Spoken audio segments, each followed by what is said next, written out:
그 시험이라는 단어는 우리 인생에서 뗄래야 뗄 수 없는 단어죠. 시험을 당하고 싶지도 않은데 늘 시험이 있다라고 지금 말씀을 하고 있어요. 그래서 늘 시험이 있기 때문에 시험을 참는 자는 복이 있다.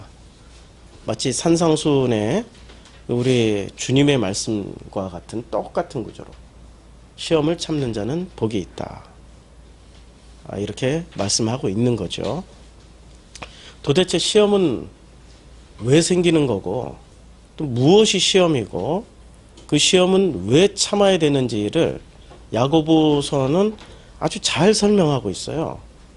시험은 무조건 참으라고 지금 말씀하고 있어요. 시험을 참는 자는 복이 있다. 왜냐하면 이는 시련을 견디어낸 자가 주께서 자기를 사랑하는 자들에게 약속하신 생명의 면류관을 얻을 것이기 때문이다 라고 말씀하고 있습니다. 시험을 참고 견뎌내면 무엇을 얻는다고 말씀하고 있습니까? 생명의 면류관. 야, 우리의 일평생의 소망 아닙니까? 생명의 면류관.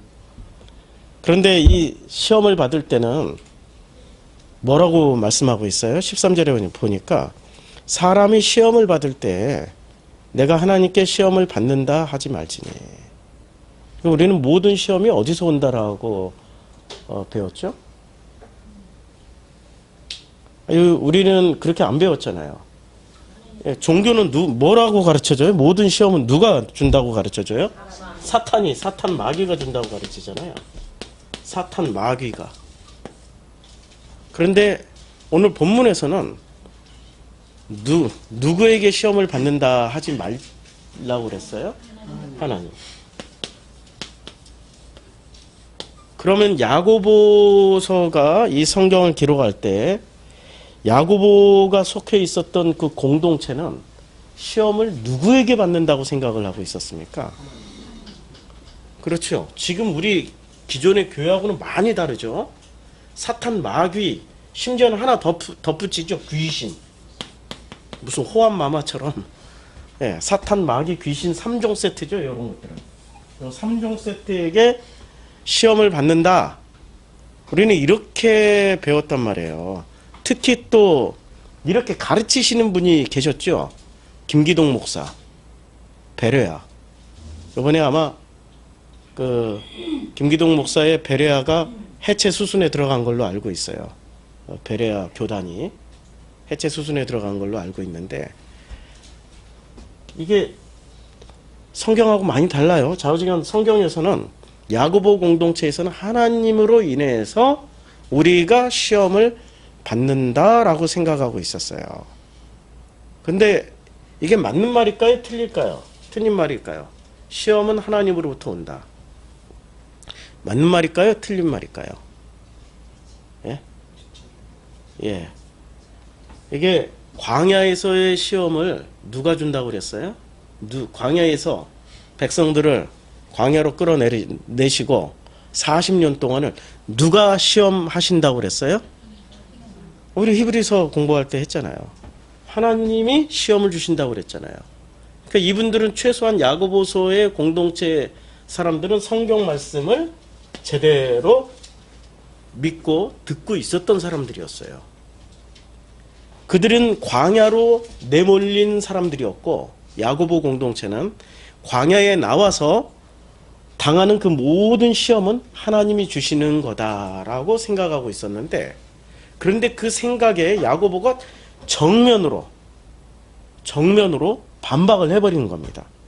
하나님께 시험을 받는다고 하지 마. 하나님은 악에게 시험 받지도 아니하시고 친히 아무도 시험하지 아니하신다라고 말씀하고 있어요. 그럼 시험은 누구에게 받는 거예요? 하나님이 안 하면은 하나님이 시험을 하지도 않고 시험을 당하는 일도 안 하시고 이런 그 모든 시험에 관련된 일은 아예 안 하시면 우리는 또 인간은 어디로 가요? 시험은 누가 준다? 사탄 마귀 3종 세트 귀신까지 3종 세트가 준다 이렇게 생각하고 있는데 야고보는 그것을 명확하게 깨트려 버립니다. 사탄 마귀 귀신이 시험을 주는 게 아니다. 시험을 받는 이유는 14절. 오직 각 사람이 시험을 받는 것은 자기 욕심에 끌려 미혹됨이니. 무엇 때문에 시험을 받아요? 욕심. 그러니까 시험은 누구 때문에 받습니까? 자기 욕심. 결국엔 누구 때문에 받아요? 나 때문에. 내가 살아가는 인생의 시험이 끊이지 않는다. 그러면은 아주 심플하게 생각하시면 돼요. 내 욕심이 끝도 없구나. 아이고, 내가 아직도 욕심이 있네. 그러면 우리는 욕심이라고 말할 때 욕심을 어떻게 뭐라고 생각하십니까? 욕심을 돈 욕심, 무슨 물질 욕심, 재물 욕심, 명예 욕심 이런 걸로만 생각한단 말이에요. 아니거든요. 욕심의 본질은 뭐냐면 욕심의 본질은 목적입니다. 목표를 세워두고 이 목적 달성해 나가는 것이 욕심의 본질이에요. 자, 그러면은 구원은 욕심이 될까요? 안 될까요? 구원도 목표가 되는 순간 구원을 향한 목적 달성을 향해서 뭐가 되죠? 구원 욕심이 돼버리는 거예요. 교회 다니는 사람들이 가장 잘 저지르는 욕심, 구원 욕심. 구원 욕심을 갖는 순간부터 이 사람은 이 구원 욕심이 내려질 때까지 끊임없이 야고보서에 의하면 어떻게 돼요? 시험을 당하게 돼 있어요. 축복도 목표가 되고 목적이 돼버리면 뭐가 되죠? 욕심이 되는 거예요. 축복 욕심. 이러면은 끝까지 이 사람은 시험 당하게 되어 있는 거죠. 그러면 인생을 살아가는데 인생을 잘 살고 싶어요. 그냥 자기 수준으로 잘 살고 싶어요. 그럼 잘 살고 싶은 그 목표를 가지는 순간부터 그것은 뭐가 되죠? 인생을 잘 살고 싶은 욕심이 돼버려요. 그럼 모든 시험의 출발점은 자기 욕심으로부터 시작한다고 그랬죠.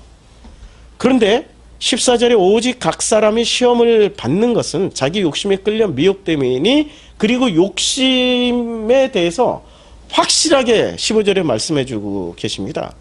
욕심이, 우리 다 함께 읽어볼까요? 시작. 욕심이 잉태한 즉 죄를 낳고 죄가 장성한 즉 사망을 낳느니라.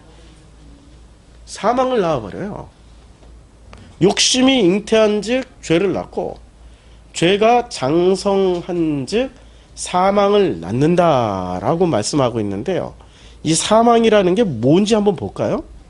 이 지금 15절에 사망이라는 단어를 한번 쭉 찾아가 보면요. 사망을 낳는다. 이게 다나토스예요. 근데 이 다나토스가 어디서 쓰여진 단어냐면요. 쭉 이제 글씨가 보이실지 안 보이실지 모르겠는데요. 마태복음 26장 66절에 보면은 생각이 어떠하뇨? 대답하여 가로되 저는 사망에 해당하니라 하고 이렇게 말씀하고 있어요. 그 생각하는 것이 사망에 해당되는 생각을 하고 있다라고 말씀하고 있어요. 자, 마가복음 14장 54절에 보면은 그 참남한 말을 너희가 들었도다. 너희가 어떻게 생각하느냐 하니 저희가 다 예수를 사형에 해당하는 자로 정죄하고, 사형이란 단어가 사망이란 단어 다나토스예요. 그러니까 예수를 어떻게 하기로 했어요? 죽여버린다. 예, 죽여버리는 그 죄목으로 이렇게 다나토스를 썼어요. 자, 그 다음에 누가복음 24장 20절에 보면은 우리 대제사장들과 관원들이 사형 판결에 넘겨주어 십자가에 못 박았다. 누구를? 예수를. 그때 사형이라고 말할 때 다나토스입니다. 그러니까 예수가 죽임을 당하는 그 죽음이 이 다나토스라는 단어, 즉 사망이라는 단어로 쓰여집니다. 그러니까 욕심이 잉태한 지 죄를 낳고 죄가 장성하면은 어떻게 돼요? 사형 당한다. 사형 당한다. 그러니까 아버지를 만나려면은 뭐가 없어져야 돼요. 뭐가 없어져야 아버지를 만나죠? 욕심이 없어져야 돼요. 근본은 욕심 때문에 지금 아버지를 못 만나는 거예요. 우리가 가지고 있는 욕심의 본질은 있잖아요. 목표와 목적이 되면은 모든 게 욕심입니다. 내 자식이 목표가 되고 내 자식이 목적이 되어버리면은 자식 욕심이에요. 그렇죠? 내 남편이 목표가 되고 목적이 되어버리면 내 남편도 욕심이 되어버리는 겁니다. 나 자신에 대한 목적과 목표를 가지고 있는 그 순간부터 나는 뭐를 가진 거예요? 욕심이 이제 드디어 잉태를 하기 시작한 거죠. 뭐를 잉태해요? 죄를 낳는 거죠. 그리고 죄가 그걸 죄라고 하는 거예요. 우리는 죄를 뭐라고 생각하고 있었어요? 이제까지 죄를. 우리 기독교에서 배운 그 죄목을 한번 쭉 얘기를 하면은 무슨 초딩이 수준으로 가르쳐 줬잖아요. 음란죄부터. 제일 먼저 간음, 음란 뭐 전부 이상하게 성적인 것을 다 죄라고 그래요. 거짓말한 거. 다 초딩이 수준이잖아요. 근데 드디어 초딩이 수준을 벗어난 진짜 죄를 야고보 사도가 말씀을 하고 있어요. 진짜 죄는 뭐예요? 욕심이에요. 욕심이 잉태를 해요. 뭐를 잉태해요? 이게 목표와 목적을 가지는 순간부터 그 목표와 목적 달성을 위해서 하는 그 모든 행위야 생각 몽땅 다 뭐라고 그래요? 그걸 죄라고 그래요. 너무너무 다른 거죠. 이 바울의 죄의식하고 야고보의 죄의식은 천지 차이가 납니다. 바울의 죄의식은 가만히 살펴보면요, 이슬람하고 크게 다르지 않아요. 불교하고 크게 다르지 않아요. 바울이 지목한 그 죄들을 보면은 이슬람이 말하고 있는 죄와 불교가 말하고 있는 죄와 타 종교가 이야기하고 있는 죄와 크게 다르지 않는데, 이 야고보는 예수님하고 가장 밥을 많이 먹은 사람이잖아요. 12제자들은 3년 반 동안 밥을 먹었지만 거기다 플러스 40일 40일을 밥을 먹었지만 야고보는 예수님하고 일평생 밥을 먹은 사람이에요. 예수님이 승천하시기 전까지 일평생 밥을 같이 먹었어요. 예수님의 일거수일투족을 가장 많이 보고 확인한 사람이에요. 만약에 바울식으로 죄목을 따졌더라면은 야고보도 예수의 죄를 따질 수도 있지 않을까? 보는 관점에 따라서 형님 왜 저 여자 보고 음란한 생각을 하신 것 같아요? 뭐 이러면서, 그쵸? 막달라 마리아를 보고 왜 침을 흘리세요? 에? 아니 옆에서 봤으니까 그거 다 정죄할 수 있단 말이에요. 실제 예수는 안 그랬다 할지라도 보는 관점에 따라서 정죄를 할 수 있지요. 그렇죠?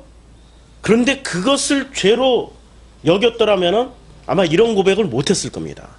예수와 밥을 일평생 먹으면서 야고보가 깨달은 거예요. 진짜 죄는 뭐지? 아, 진짜 죄는 욕심이구나. 그 욕심이 잉태를 하면은 죄를 낳고, 죄도 어떻게 돼요? 장성을 거꾸로 하면 뭐가 되죠? 성장이 돼요. 죄가 성장을 해요. 아니, 죄라는 게 성장한다라는 거 들어보셨어요? 하긴 뭐 바늘도둑이 소도둑 된다 이런 식으로 이해하고 있었죠. 죄가 성장하는 수준을 바늘도둑이 소도둑 된다, 그러니 현상 형태에 머물러 있는 거지 본질로 못 들어가는 거죠. 본질은 욕심이 성장하는 거예요. 목표 달성을 위해서, 목적을 성취해내기 위해서 끊임없이 자기의 노하우와 자기의 삶에 살아온 모든 에너지를 거기다 쏟아붓기 시작하는 순간 죄가 어떻게 돼요? 성장하기 시작해요. 성장해서 분량이 성장을 거꾸로 하면 장성이 되죠.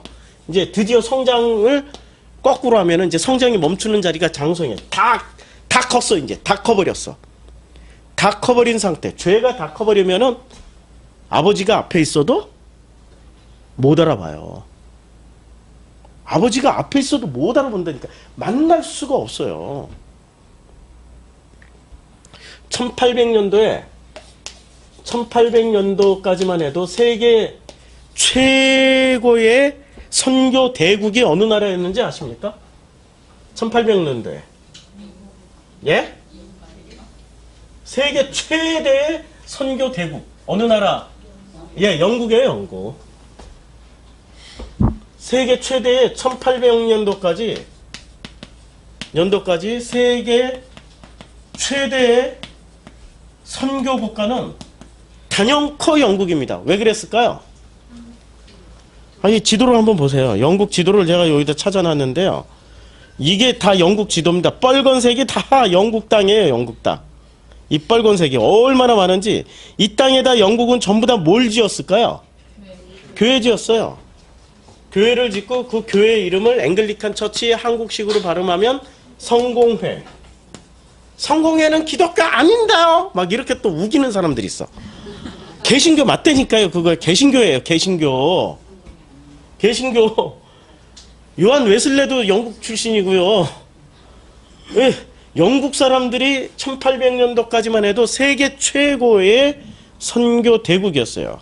그리고 보시다시피 땅덩어리를 어마어마하게 많이 가지고 있었어요. 해가 지지 않는 나라잖아요. 자, 여기서 해가 떠가지고요. 드디어 이제 동쪽 끝에 여기서 해가 떠요. 여기도 지금 영국 땅이 몇 개 있어요. 중국에도 상하이에 영국 땅 일부가 있었고요. 홍콩도 있고. 요런 건 표시도 안 해놨어. 요런 건 표시도 지금 이 지도에 표시를 안 해놨어요. 그 아프리카에도 남미에도 곳곳에 다 영국 땅이 있었어요. 여기도 지금 그 포클랜드 섬, 요것도 영국 거잖아요. 여기도 표시를 안 해놨어요. 너무 많으니까 그냥 큰 덩어리만 표시해도 이만큼이에요. 작은 것까지 표시하면 해가 여기서 떠요. 여기서 떠가지고 요렇게 서쪽 끝으로 지잖아요. 해가 지지 않는 나라, 영국. 남반구에서 북반구까지. 인류 역사상 가장 땅덩어리를 많이 차지한 가장 큰 나라가 몽고가 아니고 영국이었어요. 러시아가 아니고 영국이었고요. 로마가 아니고 영국이었어요. 영국이 넘버원이에요. 땅덩어리 가장 많이 차지한 나라. 그러면 이 땅덩어리 많이 차지한 인도에서는 뭐가 많이 나와요? 옛날부터 유럽 사람들이 왜 인도로 가려고 그랬을까요? 황금의 나라. 오스트레일리아에서 뭐가 많이 나와요? 오스트레일리아에서 석탄. 이 시드니라는 땅 아래 깔고 앉은 석탄만 파먹어도 그 나라는 100년 동안 전 국민에게 한 달에 벤츠 한 대씩 사주고도 남아요. 석탄이, 그 양질의 석탄이 어마어마하게 깔려있는 나라가 호주예요. 자, 이 남아공도 다 영국 땅이었어요. 남아공에서 제일 많이 나오는 게 뭐죠? 다이아몬드. 이 남아공, 여기 짐바브웨, 제가 선교사로 있었던 요 남아공, 짐바브웨, 요게 다 영국 땅인데, 남아공과 짐바브웨의 가장 많은 매장량이 넘버원이 다이아몬드, 금, 은, 우리에 보면은 화학기호에 무슨 24개 화학기호가 있죠. 28개인가 헷갈리는데, 그 원소기호에 나오는 모든 지하자원이 남아공 땅에, 이 짐바브웨 땅이 다 매장돼 있어요. 전부 매장량 세계 10위권이에요. 이 땅을 다 가지고 있었어요. 다 영국 땅이었다니까요. 그러면 이 모든 대단한 부가 어디로 모이게 돼 있어요? 요 조그마한 나라, 여기 보이지도 않아요. 이 조그마한 나라, 여기 영국 땅에 여기로 다 모이는 거예요. 로마보다 더 광활한 땅을 가지고 있었고, 몽고보다 더 광활한 땅을 가지고 있었던 이 나라에, 이 조그만 나라에, 영국 땅이 그렇게 큰 나라 아니에요. 우리 한반도만 해요. 이 조그만 나라에 전 세계의 황금과 다이아몬드와 이 돈과 물자가 다 모여들어요. 다 모여들면은 영국 땅은 길거리도 금으로 도배하고도 남을 거고요. 지나가는 개도 다이아몬드를 이렇게 목걸이로 매달고 다녀도, 아니 그 정도로 다이아몬드, 금, 돈이 남아 돌았던 땅이어야 되는 거죠. 그런데 1800년도 영국은 뭐로 유명합니까? 세계 최악의 스모그. 산업혁명으로 인해서 세계 최악의 스모그. 그리고 세계 최악의 노동환경. 세계 최악의 노동환경. 기억나세요?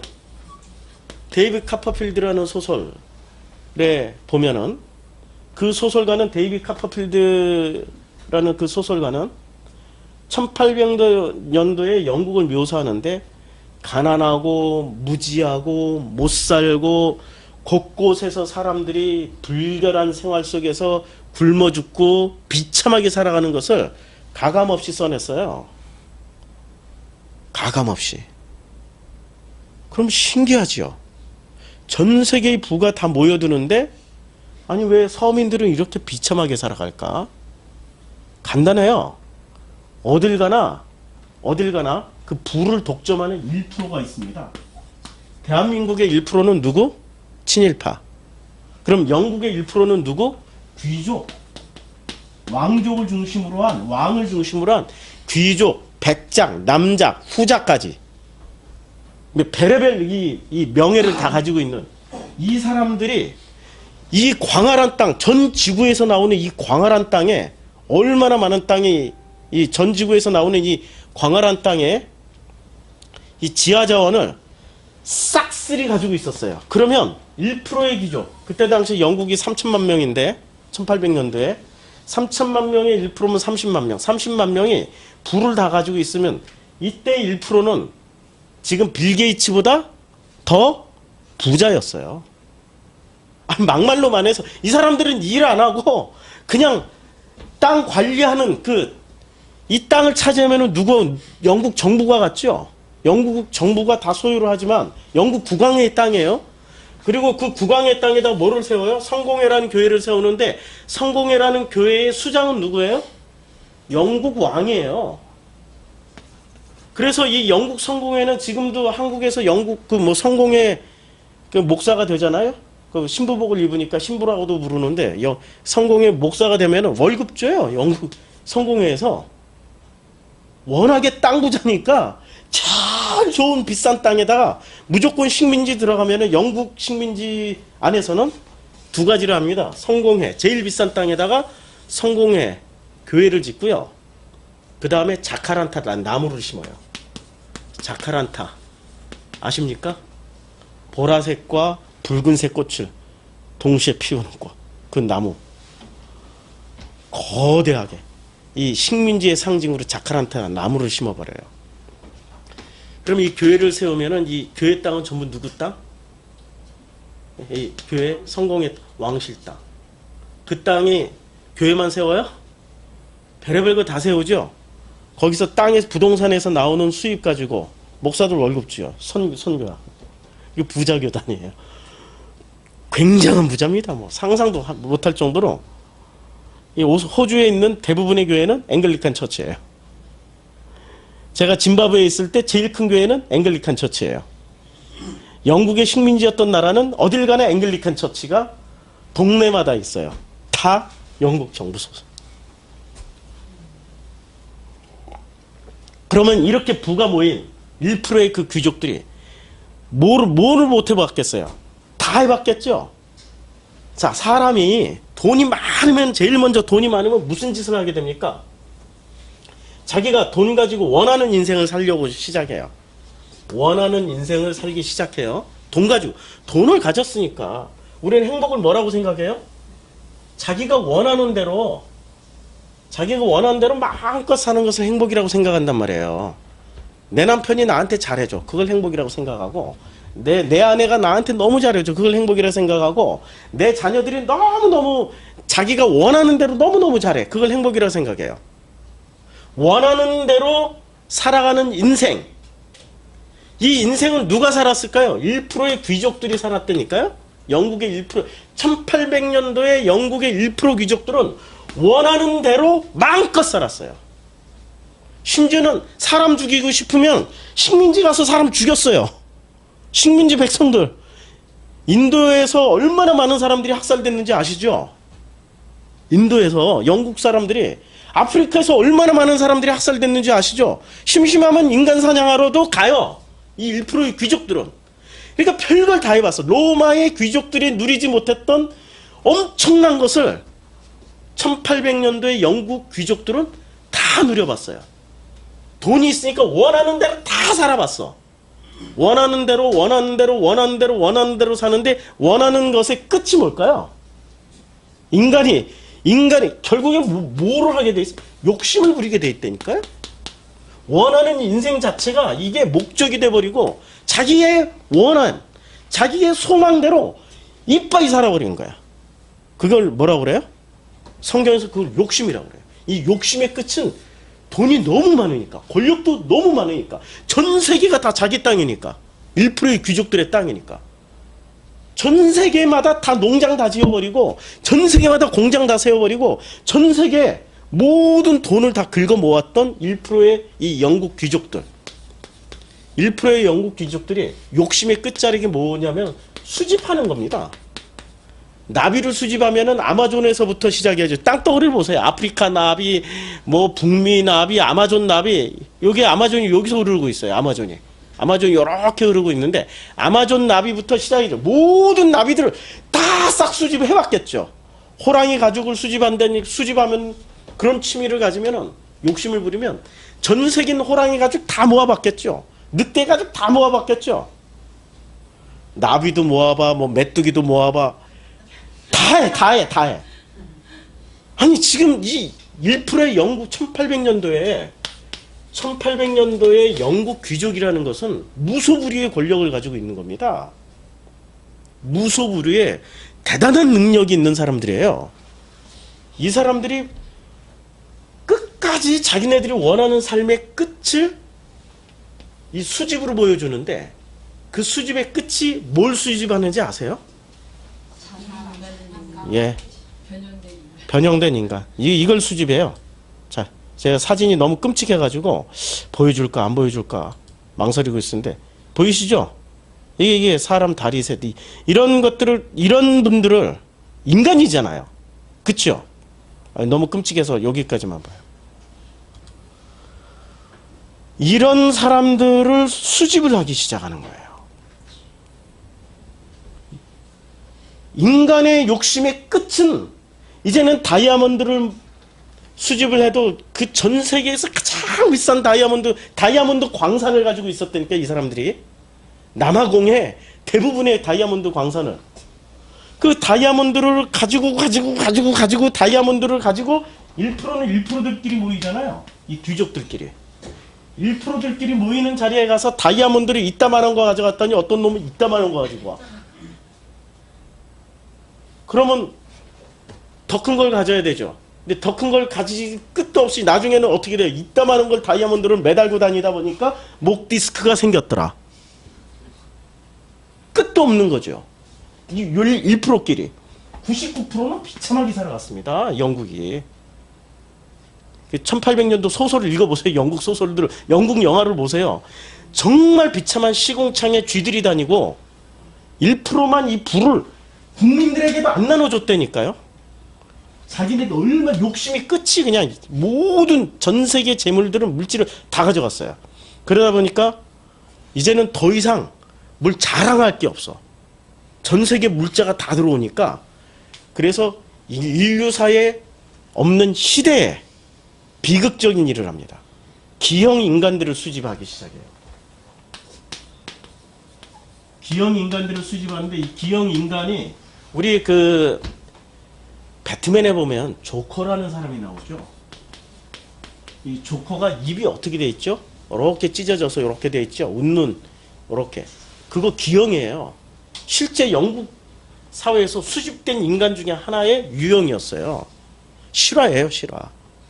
아니, 배트맨은 실화가 아니고 그 정도로 인간의 기형을 수집을 해서 이제 파티 나갈 때 기형 인간들을 마치 애완견 데리고 가듯이 데려가는 거예요.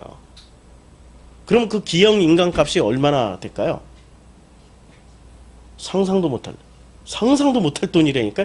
그때 조선 땅을 살 만한 1800년도에 조선 땅을 살 만한 그 땅값이 얼마나 됐겠어요. 조선 땅을 살 만한 대단한 가격에 거래가 되는 겁니다. 물질의 끝이 전 세계의 부를 독점하고 있던 이 1%가 결국에는 욕심의 끝이 뭐죠? 같은 사람을 애완견처럼 데리고 다닌다니까요. 희한하죠? 우리가 원하는 대로 인생을 살면은 우리의 원하는 끝은 어디로 가게 돼 있을까요? 그들하고 다르지 않아요. 그래서 이 영국 사람들에게 이 영국인들의 1%도 이렇게 돼 있을 거 아니에요.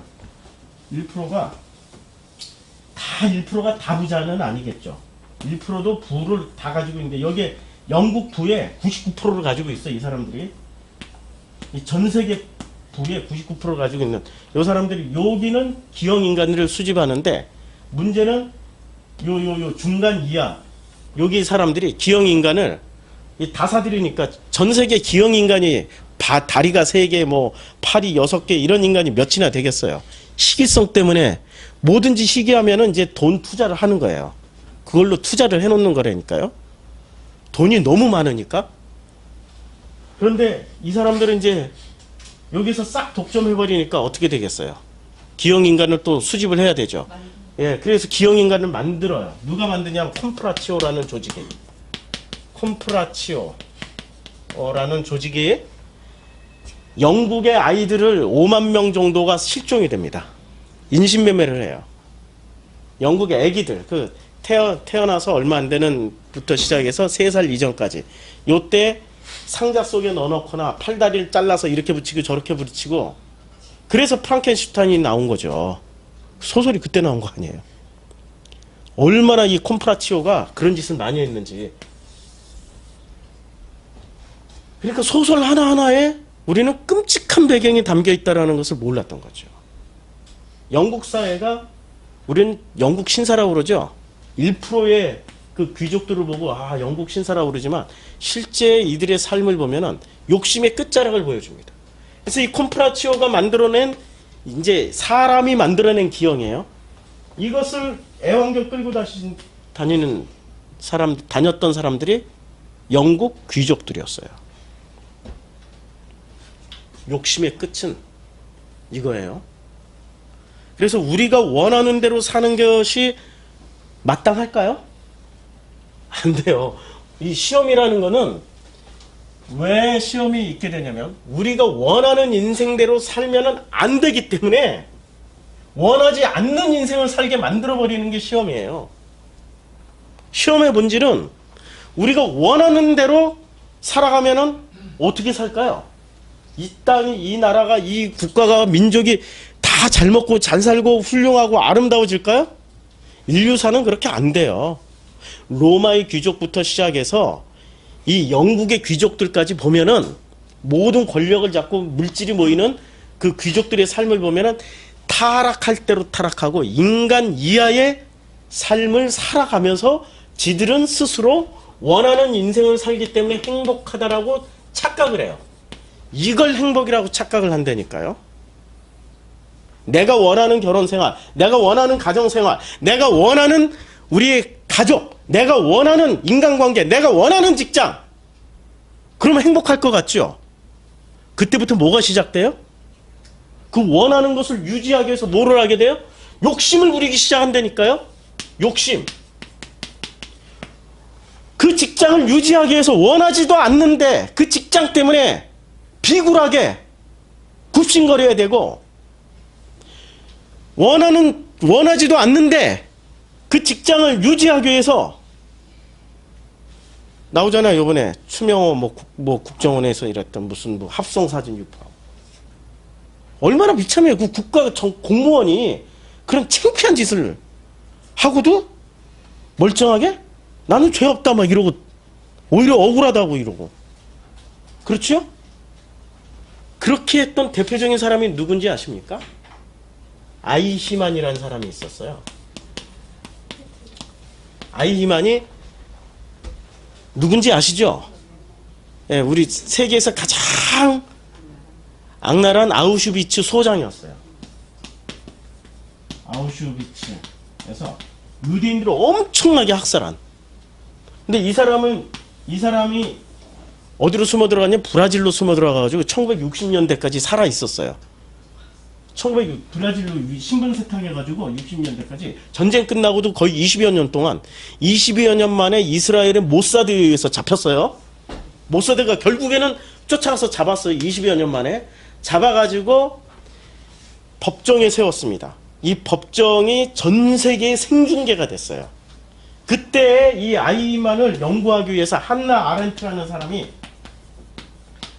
한나 아렌트라는 이 그 심리학자가 참석을 해서 연구를 했어요.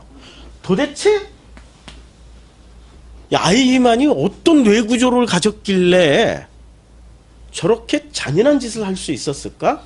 연구를 했더니 한나 아렌트가 깜짝 놀랄만한 논문을 발표합니다. 악의 기원이라는 논문을 발표하는데 그 논문이 뭐냐면 아무리 재판을 해도 이 사람은 딱 같은 말을 반복하는 거야. 나는 공무원이었고 나는 시키는 대로만 했을 뿐이다.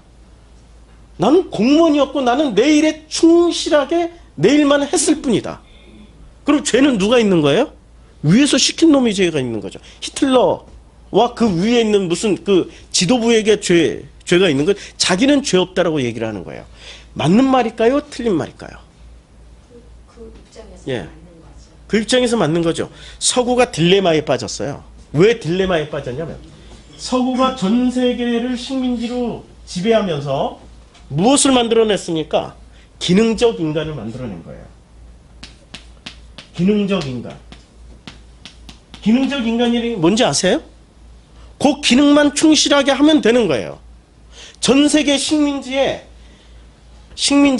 그 기능만 충실하게 하면은 밥도 주고 월급도 주고 신분도 상승시켜줘요. 어떤 식민지 백성이 됐든 간에. 그래서 이 기능적 인간의 대표적인 사람들이 한국에서 누구였을까요? 친일파.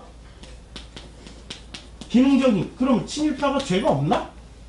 이 사람들이 기능적 인간이에요. 대표적으로 위에서 지시한 대로. 광주 사태에 그 군인들 대표적으로 기능적 인간이에요. 쏘라고 해서 쐈을 뿐이에요. 지휘관이 명령해서 쐈어. 그러면 자기들은 죄 없다라고 얘기하겠죠. 기능을 다했으니까. 현대사회가 뭐로 움직여집니까? 놀랍게도 기능적인 인간으로 움직여져요. 이 시스템이 어디서 왔어요? 서구에서 왔어요. 서구의 대표적인 아킬레스건을 아이만이 탁 건드려버린 겁니다. 나는 기능만 했을 뿐이야. 양심이고 뭐고 나는 그 사회적 합의에 의해서. 왜 사회적 합의가 될까요? 민주주의가 누구를 뽑았습니까? 히틀러를 뽑아냈잖아요. 그러면 당신들이 뽑아준 그 지도자가 결정한 것을 나는 그 기능만 했을 뿐이야. 내가 죄가 있어? 그럼 누구와 죄가 있는 거예요? 나는 기능만 했을 뿐이야. 죄를 물으려면 누구한테 물어야 돼? 결론은 히틀러가 아니라 국민들이, 너희들이 죄인이야. 서구가 쇼크를 먹겠죠. 쇼크를 먹어야 돼. 근데 쇼크를 안 먹고 뭐를 해요? 합리화를 시키죠. 그게 서구 철학의 한계입니다.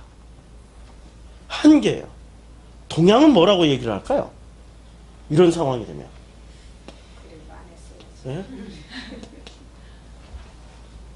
동양은 논리가 아주 명확하죠. 기능적 인간이 아니라 네가 바로 목표를 잘못 뒀어. 지금 성경은 뭐라고 얘기하고 있어요? 목적과 목표를 어디다 둔 거예요? 아이만이. 성공에. 자기의 출세와 성공의 목표와 목적을 뒀잖아요. 그걸 뭐라고 그랬어요?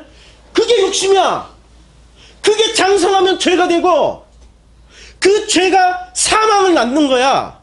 성경은 명확하게 이야기를 해줍니다. 그걸 죄라고. 그렇죠? 우리가 욕심을 가지는 순간부터가 아니라 사실은 목적을 가지는 순간부터, 잘 먹고 잘 산다라는 목적을 가지는 순간부터, 성공해야 된다라는 목적을 가지는 순간부터, 축복받는다라는 목적을 가지는 순간부터, 구원을 받겠다라는 목적을 가지는 순간부터, 신앙생활 잘 하겠다라는 목적을 가진 순간부터 우리는 뭐가 시작되는 거죠? 그래서 아이만 같이 기능적 인간으로 타락하게 되는 겁니다. 타락하는 그 순간부터 하나님은 우리를 시험하시나요? 아니죠. 누가 시험해요? 스스로가 그 목적을 성취하기 위해서 고난에 들어가는데, 이 고난을, 목적을 가진 인간은 고난을 고난이라고 할까요? 고난을 고난이라고 해요? 고난이라고 안 하고 이겨내야 돼. 이 과정만 넘어가면은 드디어 저 부장 자리가 나한테 오는 거야. 이 과정만 넘어가면은 고3들이 드디어 나는 S대 들어가는 거야. Y대 뭐 K대 다 들어가. 드디어 나는 서울에 있는 대학에 들어갈 수 있어. 그래서 이 목적을 가진 사람들이 꼭 쓰는 말이 있어요. 인내는 쓰나 열매는 달다. 이거 무지하게 많이 쓰지요. 우리 이거 최소한 이렇게 안 써, 이렇게 우리 어린 시절 한 번쯤은 이렇게 써놓고 인내하고 이기자. 그런데 이 인내는 쓰나 열매는 달다라고 하는 말이 잘 보세요. 12절에 시험을 참는 자는 복이 있다 라고 했습니다. 자기가 만들어 놓은 그 시험을 참아내야 된다? 맞을까요? 자기가 만들어낸 이제 지금 논리대로 하면은 자기가 13절에 사람이 시험을 받을 때 하나님 내가 하나님께 시험을 받는다고 하지 말지니 하나님은 악에게 시험을 받지도 아니하시고 친히 아무도 시험하지 아니하시니라. 오직 각 사람이 시험을 받는 것은 자기 욕심에 끌려 미혹됨이라 이렇게 말씀하고 있으니까 그러면 이 시험은 어떤 시험이에요? 자기가 만들어낸 시험인데 그 시험을 어떻게 하라고 그랬어요? 참는다. 말이 될까요? 안 될까요? 뭐가 굉장한 모순이 있어요, 지금. 굉장한 모순이 있단 말이에요. 우리가 지금 뭔지는 모르겠는데 지금 12절과 13절, 14절 사이에는 12절 대 13절, 14절은 굉장한 모순이 있는 거예요. 만약에 자기가 만드는 시험 같으면 버리면 그만이야. 참을 필요가 없다니까요. 버려버리면 돼요.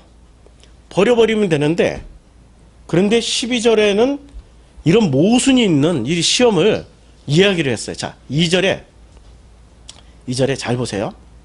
내 형제들아 너희가 여러 가지 시험을 당하거든 온전히 기쁘게 여기라.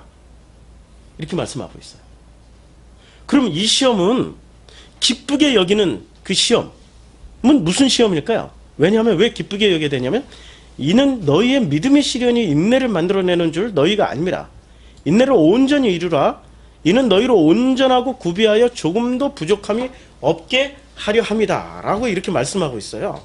그래서 지혜를 왜 구해야 되는 거죠? 5절에 누구든지 지혜가 부족하거든 모든 사람에게 후히 주시고 꾸짖지 아니하시는 하나님께 구하라. 그러면 주시리라. 문맥상 보면 지혜를 왜 구하는 거예요? 시험을 이겨내기 위해서 지혜가 필요한 거예요. 시험이 뭔지를 구분하기 위해서 분별하기 위해서 영분별하기 위해서 지혜가 필요한 거예요. 그러면 이 시험이 좀 복잡해지죠. 자, 우리는 단순히 그냥 그 13절, 14절을 중심으로 했을 때 읽었을 때는 어떻게 되냐면 시험은 나로부터 나오는 거고 나로부터 나오는 그 시험은 내 속에 욕심 때문에 그리고 욕심이 잉태한 즉 죄를 낳고 죄가 장성한 즉 사망을 낳는 그게 내가 당하는 시험의 본질이야 라고 했는데 놀랍게도 12절 1절부터 시작해서 12절까지는 다른 시험을 이야기하고 있습니다. 다른 시험이에요, 이거는. 지금 이게 문단 나누기가 안 돼 있어가지고 성경이 우리가 스스로 문단을 나눠야 돼, 문맥상. 자, 16절, 내 사랑하는 형제들아 속지 말라. 이런 구절이 있어요. 도대체 뭘 속지 말라는 얘기일까요? 느닷없이 이 구절이 딱 나왔어요. 한번 연결이 되는지 한번 볼까요? 14절부터 오직 각 사람이 시험을 받는 것은 자기 욕심에 끌려 미혹되면이 욕심이 잉태한 즉 죄를 낳고 죄가 장성한 즉 사망을 낳느니라. 끊고 내 사랑하는 형제들아 속지 말라 해야 딱 맞아요. 문맥상. 그리고 나서 끊고 온갖 좋은 은사와 온전한 선물이 다 위로부터 빛들의 아버지께로부터 내려오나니 그는 변함도 없으시고 회전하는 그림자도 없으시니라. 그가 그 피조물 중에 우리로 한첫 지금 밑하고 연결이 안 되죠. 그렇죠.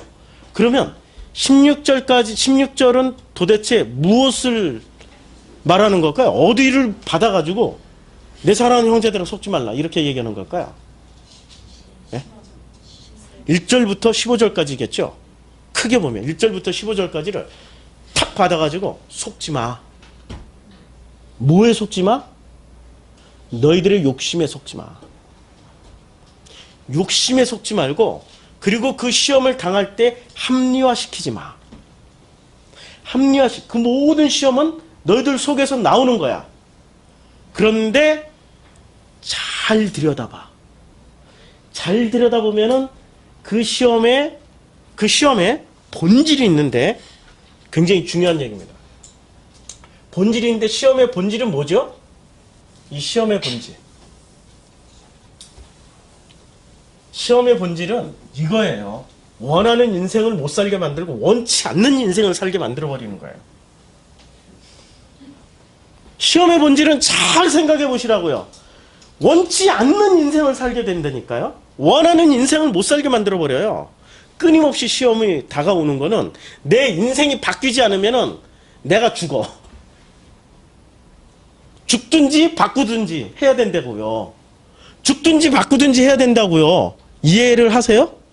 만약에 방향을 안 바꾸면 어떻게 돼요? 죽는다고 얘기했잖아요.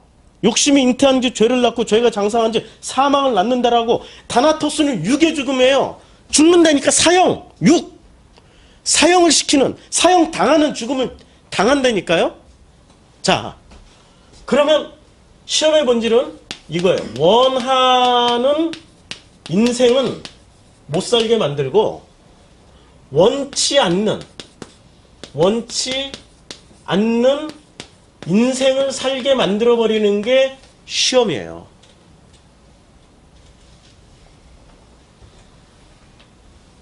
제가 인생을 살아보니까 이제 겨우 54살인데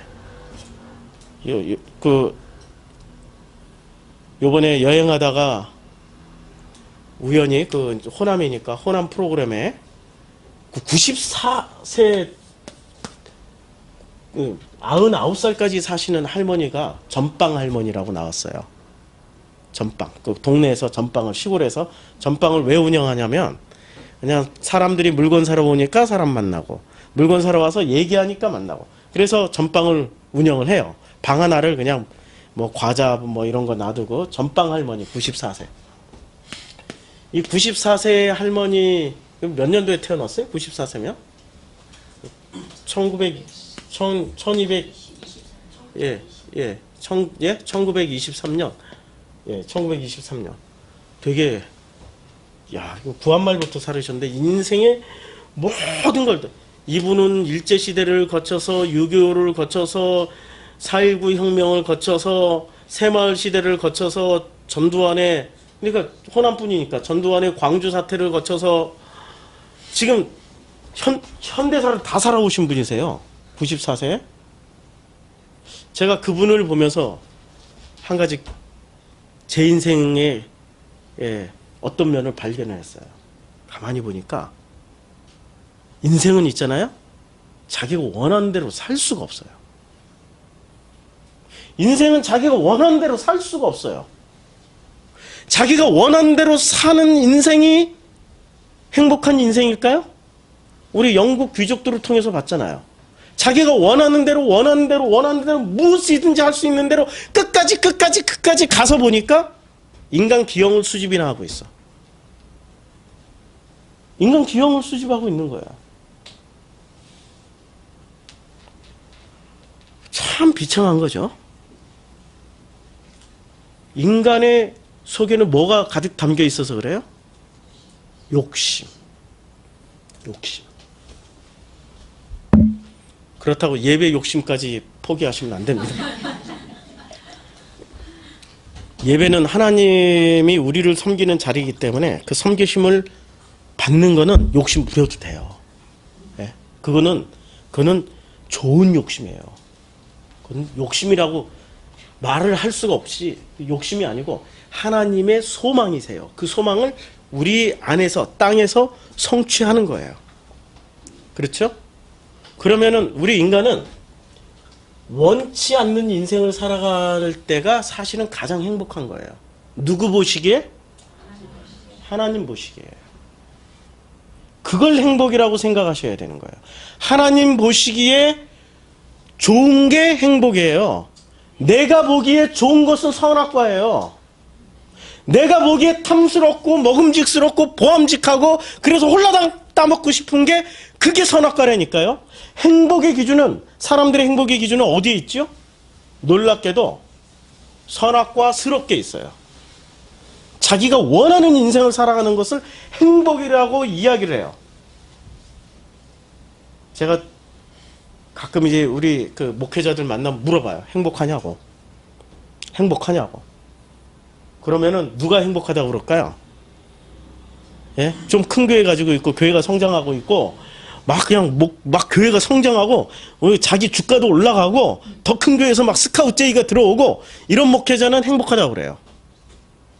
그런데 교회도 쫙 해가지고 10년째 20년째 성도가 10명 이상을 안 넘어가고 이러면은 스스로 불행하다고 그래요. 그런데 하나님 보시기에는 누가 진짜 행복한 인생을 살아가고 있다고 보실까요? 10명 쫙하게 20년 동안 10명 못 넘기는 그 종이 행복하다고 주님은 생각하신다니까요. 왜냐? 이 시험의 본질을 보시면 시험이 페이라스모스인데 이게 여기서는 페이라스몬이라고 돼 있어요. 이제 그 한번 볼까요? 이 보면은 마태복음 6장 13절에 똑같은 단어를 썼어요. 시험이라는 단어. 이게 시험이에요. 시험이라는 헬라어인데 이 똑같은 단어들을 쭉 찾아봤어요. 쭉 찾아봤더니 이 시험의 본질에 대해서 이렇게 해석을 해놓고 있습니다. 마태복음 6장 13절 하면은 딱 감에 잡히는 게 있죠. 뭐가 잡혀요? 우리를 시험에 들게 하지 마옵시고 다만 악에서 구하시옵소서. 우리는 시험에 들어야 돼요? 말아야 돼요? 그러니까 여기서 말씀하고 있는 거는 야고보서 지금 1장 13절 14절에 해당되는 거죠. 이 시험은 무엇부터 시작되는 거예요? 내가 목표를 가지는 그 순간부터 욕심이 생기고 그 욕심으로 인한 스스로 만들어낸 시험이기 때문에 이런 시험은 들게 하지 마옵시고 이 시험 자체가 악이라고 얘기해요. 다만 악에서 구하시옵소서 이렇게 이야기를 해요. 자, 그러면 24장 41절 마태복음 24장 41절은 또 이렇게 말씀하고 있습니다. 41절에 두 여자가 24장 41 두 여자가 맷돌질을 하고 있으며 한 사람은 데려가고 한 사람은 버려둠을 당할 것이니라. 이거 제가 잘못 써놓은 것 같으네요. 예, 이 구절이 아니고요. 제가 잘못 써놨어요. 누가복음 4장 13절로 넘어갈게요. 이렇게 가끔 제가 실수를 합니다. 누가복음 4장 13절에 보면은 자 마귀가 모든 시험을 다 한 후에 얼마 동안 떠나인. 그럼 시험을 누가 했어요? 마귀. 그러면 이 마귀의 실체는 뭐죠? 야고보서에 의하면 내가 마귀라니까. 그리고 그 마귀의 실체는 나고 좀 더 구체적으로 얘기하면 욕심이 마귀인 거죠. 그렇죠? 그럼 마귀가 있다 없다 이런 게 중요한 게 아니고 실체를 밝히니까 시험하는 실체는 바로 내가 스스로. 자, 8장 13절 누가복음 8장 13절에 이렇게 말씀하고 있습니다. 바위에 있다는 것은 말씀을 들을 땐 기쁨으로 받으나 뿌리가 없어 잠깐 믿다가 시련, 이 시련이 시험이에요. 이게 시련이란 단어가 페이라스모스예요. 시련을 당할 때에 배반하는 자요. 예, 똑같은 단어로 쓰고 있어요. 그러면 이 시련은 누가 지금 바위에 있다는 건 이제 씨앗이 떨어졌어요. 말씀을 들을 땐 기쁨으로 받으나 뿌리가 없어서 잠깐 믿다가 어떻게 돼요? 시련이 오면. 그래서 인내를 하라는 거예요.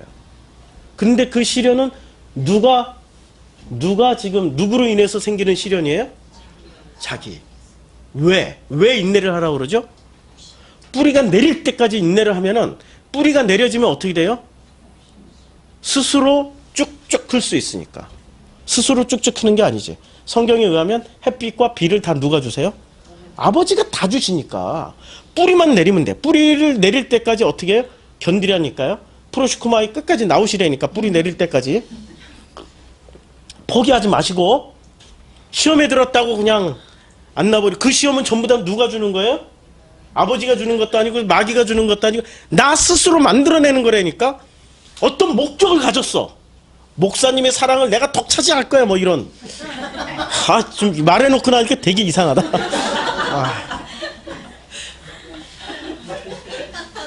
그럴 일은 없죠, 우리 교회는. 참으로 다행입니다.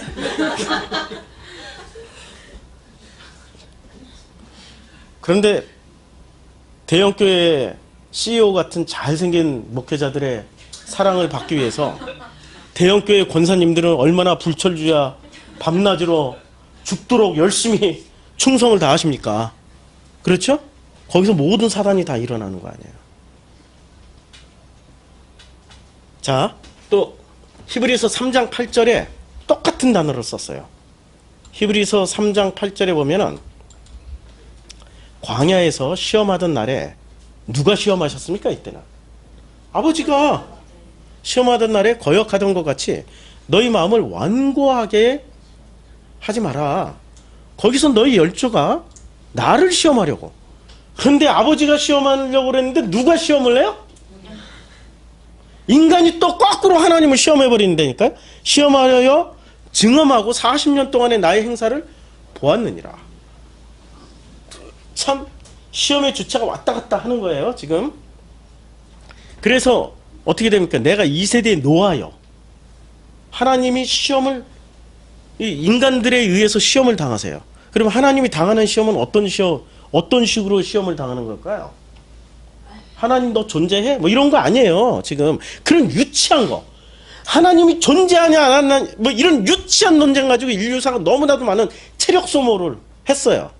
그런 거 뭐 하나님이 존재한다 안 한다 그런 거 뭐 논할 필요도. 하나님 있으면 내놔봐. 뭐 하나님 보여줘봐. 우리는 딱 한마디만 하면 돼. 네 뜻대로 네 인생 네가 살아봤냐? 네 뜻대로 네가 네 인생 살아본 적이 있냐고. 그랬던 사람들이 있었죠. 서울대학교 합격해서 장차관이 됐다가 그러다가 이렇게 요양원 가신 분들, 뭐 이렇게 성공해가지고 이른바 서울대 출신에 성공해서 그리고 게다가 교회 장로 권사까지 돼가지고 요양원 가신 분들 아시죠? 어느 정도신지. 그분들은 죽음을 앞두고도 뭐를 하세요? 끝까지 다른 사람을 시험 들게 만들어요. 끝까지 다른 사람들을 시험 들게 만든다니까요.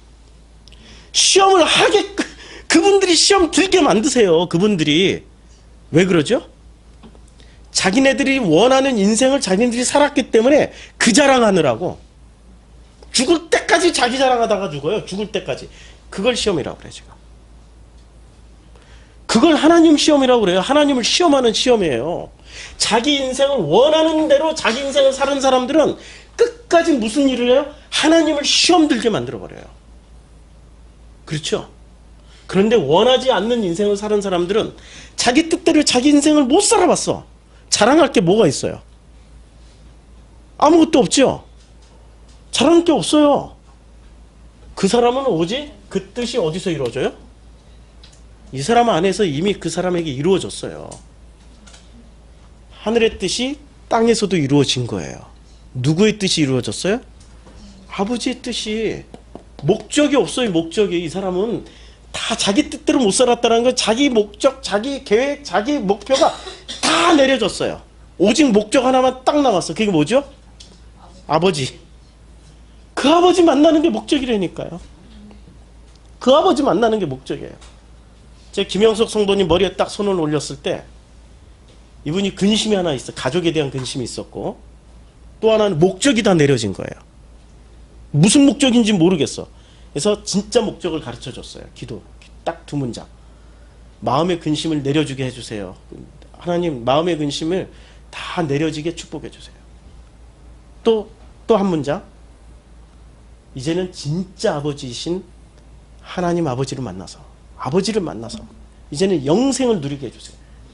딱 그 목적 하나를. 자기 목적이 다 내려져야 진짜 목적을 붙잡아요. 그렇죠. 자기 목적을 많이 가지고 있는 사람에게 진짜 목적을 주면 그거 붙잡겠습니까? 안 붙잡는다니까. 자기 목적이 너무 많아. 내 가족, 내 자손, 내 자식, 내 재물관리, 목적이 너무너무 많아. 구원도 받아야 돼. 막. 구원이란 목적을 딱 뭉쳐지고 있으면 아버지가 앞에 와도 모른다니까요. 성경이 나오잖아요. 나는 너 모르는데? 아니 제가 주의 이름으로 귀신도 쫓고 방언도 하고 뭐 다 별의별 다 했는데 난 너 몰라. 목적을 가지고 신앙생활을 해버리면 구원이라는 목표 달성을 위해서 달려갈 뿐이지 아버지를 만날 수가 없어요. 우리의 진짜 목적은 아버지를 만나야 돼요. 그거 하나 남겨놓기 위해서 하나님이 어떻게 우리를 만드세요? 원치 않는 인생을 살게끔 해버려요. 원치 않는 인생을. 이런 시험은 어떻게 해야 돼요? 인내로 참아내야 되는 거예요. 인내로 참아내야 되는 거예요.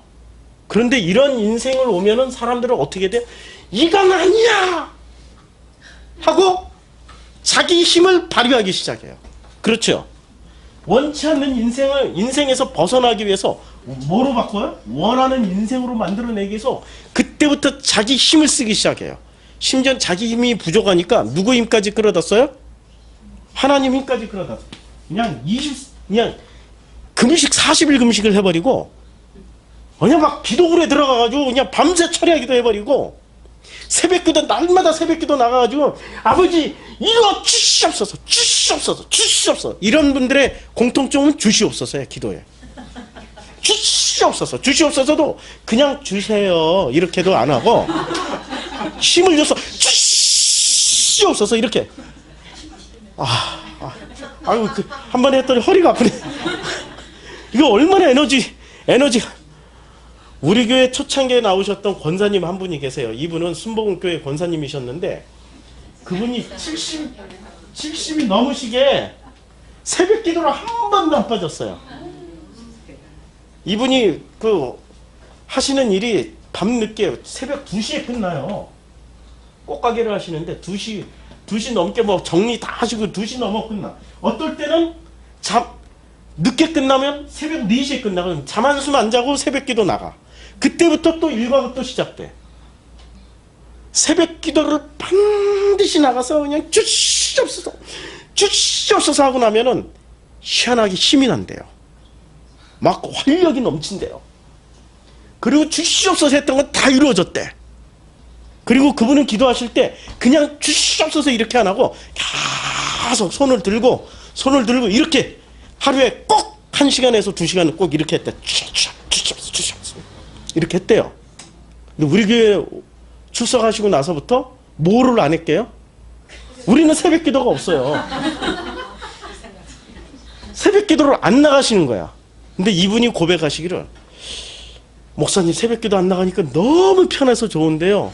한편으로는 불안해요. 70평생을 이렇게 기도를 하셨으니까 불안해요. 어떻게 하면 좋겠어요? 쭉 나가지 마세요. 그냥 쭉 쉬세요. 그런 기도는 안 하는 게 좋아요. 쭉 쉬세요. 쭉 쉬고 진짜 아버지의 뜻이 그 안에서 이루어지게, 권사님 안에서 이루어지게 아버지랑 대화를 하세요. 삶을 살아가는 매 순간이 대화를 하잖아요. 원하는 인생을 살아가는 사람은 어떤 대화를 합니까? 주로 아버지 주세요. 주세요. 주세요. 주세요. 원하지 않는 인생을 살아가는 사람은 어떤 대화를 해요? 아버지 이게 뭐지요? 난 잘 모르겠어요. 너무 힘들어요. 해석해 주세요. 해석해 주세요. 해석해 주세요. 누가 더 빨리 아버지의 음성을 듣겠습니까?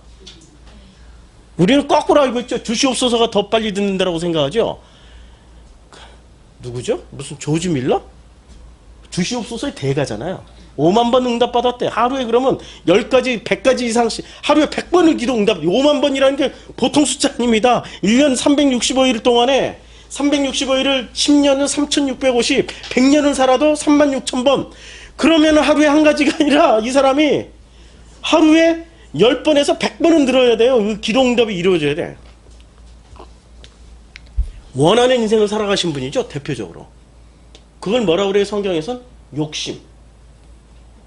원치 않는 인생을 살아가는 게 그 뜻이 이루어지는 거예요. 그래서 이런 시험을 당할 때는 인내하고 이겨내야 되는 거예요. 참아내야 되는 거예요. 참아내면은 자연스럽게 그것을 하나님 뭐라고 그러냐면 순종한다라고 그래요. 순종이 그겁니다. 순종은 자기 원하는 인생을 살기 위해서는 그냥 인내하고 쥐어 해가지고 그냥 하나님께 몽땅 갖다 바치는 게 순종이 아니고요. 순종은 원하지 않는 삶을 살아가는 가운데서도 이게 이 안에 하나님의 은혜가 가득하구나. 가득하구나. 우리 준비 찬양으로 나의 나 된 것은 하나님의 은혜라 하는 신상우 성도의 그 작사 작곡한 복음성가를 불렀잖아요. 그야말로 이분은 원하는 인생을 사는 게 아니라, 신상우 성도는 원하지 않는 인생을 살아버린 거예요. 목소리가 갑자기 안 나와버렸어요. 갑자기 목소리가 안 나와서 귀국길에 오르는 그 성악가의 비참함은 체험해보시지 않아도 알겠죠. 자기의 인생의 모든 목표가 다 좌절되고 꺾여버렸어요. 그런데 더 놀라운 건 그런 자리에서 하나님을 만난 거예요. 하나님의 은혜라. 나의 나 된 것은 하나님의 은혜다. 참아내고 인내하고 견뎌냈더니 깨달은 거예요.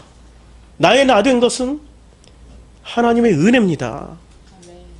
자기가 노력해서 된 게 아니에요. 그게 바로 모든 영광을 하나님께 돌리는 고백입니다. 나의 나 된 것은 하나님의 은혜라.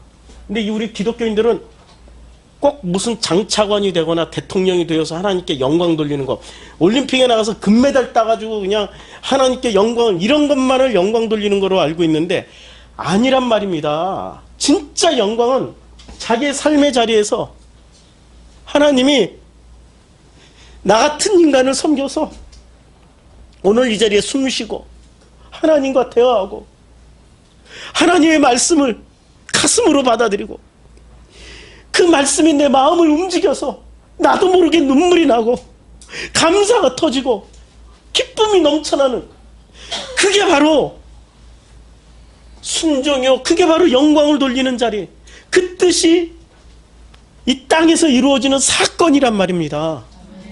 그게 하나님의 은혜예요. 그 하나님의 은혜를 위해서 우리에게 시험을 주시는 거죠. 베드로전서 1장 5절에 보면 이 시험에 대해서는 우리 사도들이 아주 그냥 이구동성으로 얼마나 말을 많이 했는지, 자 1장 5절에 너희는 말세에 나타내기로 예비하신 구원을 얻기 위하여 믿음으로 말미암아 하나님의 능력, 이게 베드로후서 맞나요? 베드로전서 1장 5절. 예. 하나님의 능력으로 보호하심을 받았느니라. 6절에 나오네요. 그러므로 너희가 이제 여러 가지 시험으로 말미암아 잠깐 근심하게 되지 않을 수 없으나 오히려 크게 기뻐하는도다. 그러니까 그러므로 너 이제 여러 가지 시험으로 말미암아 잠깐 근심하게 되지 않을 수 없으나, 그러니까 될 수밖에 없다. 근심할 게 될 수밖에 없다. 그러나 그때일수록 어떻게 돼요? 시험으로 인해서 근심이 될 때 오히려 누가 기뻐해요? 아니, 너희가 기뻐하는 거예요? 하나님이 기뻐하는 거예요? 문맥을 잘 보세요. 잘 보세요. 그러므로 너희가 시험 당하는 게 누구예요? 우리가 시험을 당해요. 근데 잠깐 근심하게 됐어요. 그런데 오히려 누가 기뻐해요? 예? 오히려 이때 누가 기뻐해요? 우리가 기뻐하지. 우리라는 게 이제 아시죠? 우리는 나 플러스 아버지. 우리가 기뻐하게 되는 거예요. 우리가. 4장 12절. 제가 이렇게 보고 이렇게 옮겨 적다가 요새 까마귀 고기를 먹어서 그런지 자꾸 그냥 엉뚱하게 쓰는 것 같은데 잘 보세요. 사랑하는 자들아, 너희를 연단하려고 오는 불시험을 이상한 일 당하는 것 같이 이상히 여기지 말고. 그러니까 누가 시험을 주세요? 이렇게 시험이 아까 그 야고보서에 보면은 다시 이제 야고보서에 가서 해결을 해야 되죠. 자, 12절의 시험과 13절, 14절의 시험은 다른 시험이에요. 이제 문맥상 12절의 시험은 뭐를 참아내는 거예요? 하나님이 주시는 시험이에요. 이게 페이라스모스예요. 요 시험, 이게 페이라스모스예요. 그렇죠? 그리고 우리가 스스로 당하는 시험은 있어요. 욕심 때문에. 그래서 욕심 때문에 사는 인생은 원하는 인생을 살아가요. 자기 욕심을 성취하기 위해서. 목표 달성하고 목적지 향상. 제가 그 정말 목적지향적인 사람이었어요. 아니, 어려서부터 그렇게 훈련을 받았지. 장남이었잖아요. 어려서부터 그렇게 훈련을 받았고 단련을 받았죠. 우리 사회가 그렇게 만들어요, 사람을. 목적을 성취해내고 목표를 달성하는 사람이 훌륭한 사람이라고 가르쳐줘요. 그래서 그것을 빨리 받아들였어요. 그리고 그런 친구들이 잔뜩 모여있는 데를 갔더니 이름하여 철도고등학교라고 그래요. 얼마나 목적지향적이고 그냥 얼마나 목표지향적인지 절반 이상은 그래. 절반 이하는 그냥 잘 놀고 잘 먹고 잘 쉬고 하는데 그 중에서도 성공하려고 하는 사람들은 또 거기서 똘똘 뭉쳐요. 그렇게 살았을 때는 제가 주님을 만났을까요? 네. 제가 신앙부장할 때 기도회 인도할 때는 목적을 딱 뒀어요. 이 기도회에 불이 내리기 위해서 그냥 고등학교 때 이미 불 내리기 위해서 이 한 몸 살신성이 나리라 해가지고 금식도 해버리고 막 저는 그게 진짜 하나님께 영광 돌리는 줄 알았어요. 목적을 두고 했다니까요. 그래가지고 그 1시간 하는데 얼마나 소리를 쫙 했는지 나중에 창자가 끊어지는 줄 알았어요. 그래도 그것을 너무너무 즐겁게 기쁨으로. 그걸 내 기쁨일까요? 아버지 기쁨일까요? 내 기쁨이지. 착각하지 마세요. 신앙생활 열심히 하는 건 내 기쁨이에요. 하나님 기쁨으로 하시라니까. 동기와 출발이 하나님 기쁨으로 하셔야 돼요. 하나님이 참으로 기뻐하시는 그 순종의 삶을 살으시라고요. 왜 자꾸 내가 원하는 인생을 살아가려고 그래요? 놀랍게도 원하지 않는 인생을 살아가요. 그러면 내 원은 아니로된 누구의 원이에요? 겟세마네 동산에서 예수님이 뭐라고 기도하셨어요? 내 뜻대로 하지 마옵시고 아버지 뜻대로 하시옵소서. 내 원이 내려지고 아들이신 예수의 그 뜻이 내려지고 누구의 뜻이? 아버지의 뜻이 이루어지는 자리가 원치 않는 인생을 살아가는 거예요. 그렇죠? 교회 성장을 위해서 목표와 목적을 뒀어요. 그래서 열심히 전도한다. 뭐가 되죠? 그때부터? 내 욕심. 욕심이 된다니까요? 아니, 필요하면 주님이 알아서 보내세요. 그 열심을 낼 시간에 아버지랑 끊임없이 아버지의 섬김을 받아들이세요. 아버지, 내 인생 왜 이러죠? 계속 물어보시라니까요. 그러면 누가 대답을 해주세요? 아버지가 대답을 해주세요. 그래서 16절은 이렇게 말씀하고 있습니다. 내 사랑하는 형제들아, 속지 마. 너희들의 욕심에 속지 말고 하나님의 시험이 올 때는 인내함으로 참아내. 속지 말고. 그것을 이겨내려고 자기의 뜻대로 이겨내려고 안간힘을 쓰지 마. 속지 말라니까. 그것은 신앙도 아니고 그는 종교도 아니고 오직 너의 열심일 뿐이야. 하나님하고 상관없어. 속지 마. 내 사랑하는 형제들아, 속지 말라고 말씀하십니다. 그 욕심의 끝은 기형아 수집입니다. 내려놓으세요. 이제 아버지만 그 안에 가득하시기를 주님의 이름으로 축원합니다. 기도하시겠습니다. 아버지, 이제 하나님이 주시는 그 시험을 인내로 참아내고 우리가 욕심으로 인하여 스스로 만들어가는 그런 시험은 이제는 더 이상 없게 축복해 주시옵소서. 이제 내가 원하는 인생을 살아가는 것이 아니라 그냥 아버지가 원하시는 인생을 살아갈 수 있도록 축복해 주시옵소서. 예수님의 이름으로 기도드렸습니다. 아멘.